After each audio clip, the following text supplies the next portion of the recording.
Capitães da Areia, Jorge Amado, parte 96.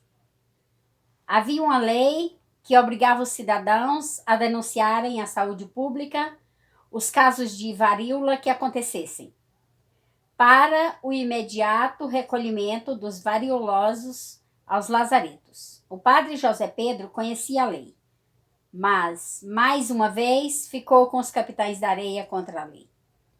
Pedro Bala foi à casa de Almiro. A mãe do menino ficou feito louca. Era uma lavadeira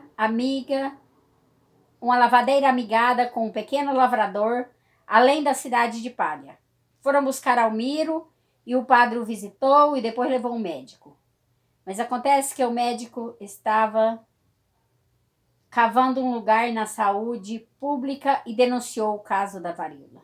Almiro foi mesmo levado para o lazareto e o padre ficou em maus lençóis, pois o médico, que se dizia livre pensador, mas em verdade era espírita, denunciou o padre também como encobridor do caso.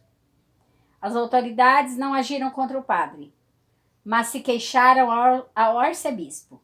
E o padre José Pedro foi chamado à presença do cônego secretário do arcebispado. Ficou amedrontado. Pesadas cortinas, cadeiras de alto espaldar, um retrato de Santo Inácio numa parede, na outra um crucifixo. Uma grande mesa, custosos tapetes. O padre José Pedro entrou na sala com o coração batendo muito. Não tinha absoluta certeza do motivo por que eu recebera aquela comunicação do cônego secretário do arcebispado para comparecer ao palácio episcopal. No primeiro momento, lembrou-se da paróquia que esperava inutilmente havia 2 anos. Seria sua paróquia? Sorriu com alegria. Então, sim, iria ser um verdadeiro sacerdote. Iria ter almas entregues a si, à sua guia. Serviria a Deus. Mas certa tristeza o invadiu. E suas crianças? As crianças abandonadas das ruas da Bahia, principalmente os capitães da areia, como funcionaria? Ele era um dos poucos amigos. Nunca um outro padre se voltara para aqueles meninos. Se contentavam em ir celebrar de quando em vez uma missa no reformatório, o que os tornava mais antipáticos aos meninos porque atrasava o magro café. O padre José Pedro, enquanto esperava sua paróquia, se dedicara aos meninos abandonados. Não podia dizer que os resultados tivessem sido grandes, mas era preciso compreender que ele estava fazendo uma experiência, que muitas vezes tinha de voltar atrás. Fazia pouco tempo que o padre captara de toda a confiança dos meninos.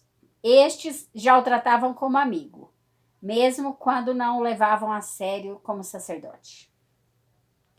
O padre tivera que passar por cima de muitas coisas para conseguir a confiança dos capitães da areia. Mas José Pedro pensava que só Pirulito e a sua vocação pagavam a pena. O padre tivera que fazer muita coisa contra o que lhe haviam ensinado. Pactuara mesmo com coisa que a igreja condenaria, mas era o único jeito. Aí o padre lembrou-se de que bem podia ser por causa daquilo que o haviam chamado. Devia ter sido por aquilo. Muitas beatas já murmuraram por causa das suas relações com as crianças que viviam no furto. E havia aquele caso de Almiro. Devia ser por aquilo. O primeiro sentimento do padre José Pedro, quando descobriu o motivo da comunicação, foi um grande temor. Ia ser castigado com certeza. Perderia toda a esperança de uma paróquia.